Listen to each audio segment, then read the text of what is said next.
you ever drive up to the mountains of Colorado, you've experienced some of our mountain passes. Eisenhower Tunnel goes right under Loveland Pass. It's kind of a cool feat of engineering. I think it's the highest tunnel in North America, or at least the United States. Loveland Pass, that one's not horrible. Vail Pass, that one's not horrible. But I hate that pass that goes to Winter Park. I hate that pass. You can look it up on like Google Maps, look it up online, and looks like that. It's crazy. And when you're driving up, right, it's steep, it's got sharp curves, and if the weather's bad, forget it. It's an awful drive. And every now and then when I'm making that drive, I think about this first reading, if I can find it. May every mountain and hill be made low. Yeah, that would be nice. Fill every valley, and like at least this one. That's the one I would like to have made it low. Like, can we have a highway between I-70 and Winter Park that's nice and easy? That would be great. It's interesting to think about this reading from Isaiah. There's a spiritual meaning to it, but it certainly would have been an image that would have captured the imagination of Isaiah's audience. He says, in the desert prepare a way for the Lord. Make straight in the wasteland a highway for our God.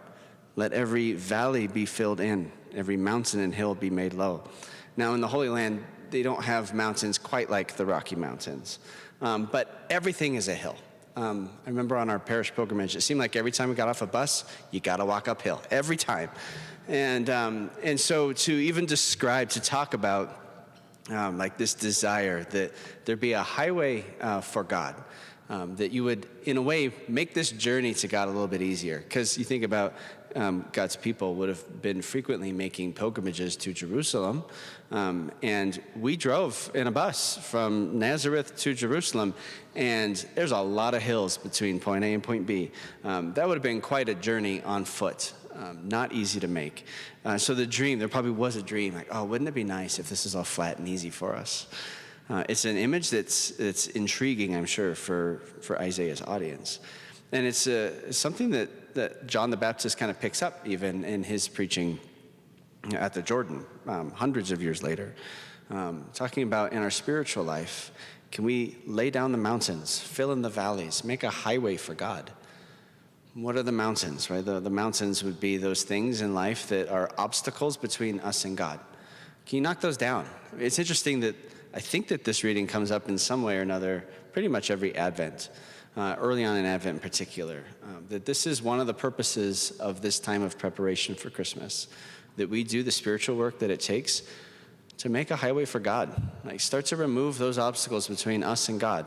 What are those obstacles? Those obstacles could be sin, right? If you got a sin that you've been confessing for years but you've never actually worked on, it's time to do that. It amazes me how many times I ask people in confession, you've been confessing that for years? Like, what have you done that has worked to try to work on that? I've never really done much to work on it. Okay, well then, now's the time to come up with a battle plan, right? The evil one has a battle plan for our life. He knows exactly what he wants to do to kind of trip us up. So we got to decide we're going to have a battle plan as well. We need to have a response. When those temptations come up, what am I going to do to get out of that temptation? What am I going to do to get my mind on something else, or to choose the virtuous thing? Like, we need to have a plan too. The devil's going to keep throwing the same pitch. Stop swinging, right?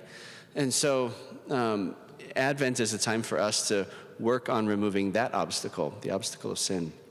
I think another obstacle could be sometimes we've got anger in our life with God, resentment that things haven't been the way that we want them to be. And so many of us just kind of put that on a back burner. I'm just going to keep pushing through. I'm not actually going to acknowledge that I've got beef with God and I need to work on that.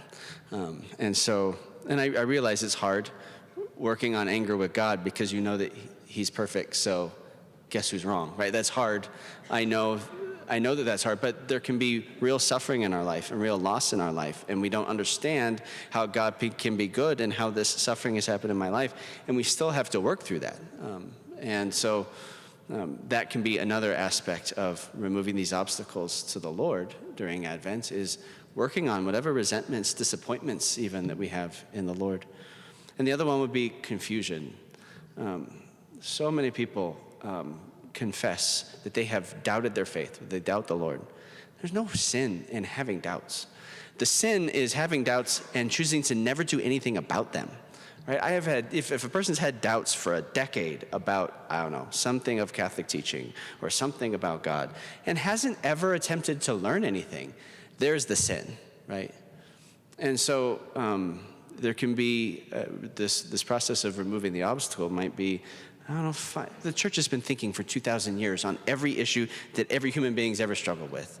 Can we spend some time doing some research on our own? The internet's not hard to find resources, articles, videos, to help us at least begin to think through the things that we struggle with the most. Start to try to resolve those doubts a little bit, because those doubts are clearly becoming an obstacle between us and our encounter with the Lord. So we owe it to ourselves, we owe it to the Lord, to work on that thing that we're confused about, the thing that we have doubts about. When Isaiah said, making the wasteland a highway for our God, I doubt that he was imagining I-70. A highway in Isaiah's time probably looked a little bit different. Maybe people caravanning on foot to Jerusalem with their donkeys and camels and that sort of thing. So it would have been a well-used path. But it strikes me that in a way, yes, Advent is about preparing that highway between me and God spiritually, remove these obstacles. But highways are meant to be communal, right? I-70 is communal. Those caravanning highways in Isaiah's time would have been communal. Everyone shares them. And the thing that's kind of struck me in prayer in the last couple of days as I've been praying about this is when we do the work of removing those obstacles between us and God in our own personal spiritual life, then that highway can be, in a way, other people can start to experience that highway that we've created between us and God. When we work on our own stuff, when we work on the anger that we have with God, when we work on the doubts that we have with God, when we work on growing in virtue, it benefits the people around us. When we become holy, it helps other people to experience the Lord too. And in a way, this journey that we've had to make of clearing the path so that we can be more receptive to the Lord's work in our life, it actually opens up the path for other people to be more receptive to the Lord in their life. So today, we beg the Lord for the grace of kind of digging in this Advent and committing to removing the obstacles that stand between us and Him, so that with our lives, we might experience a highway to our God.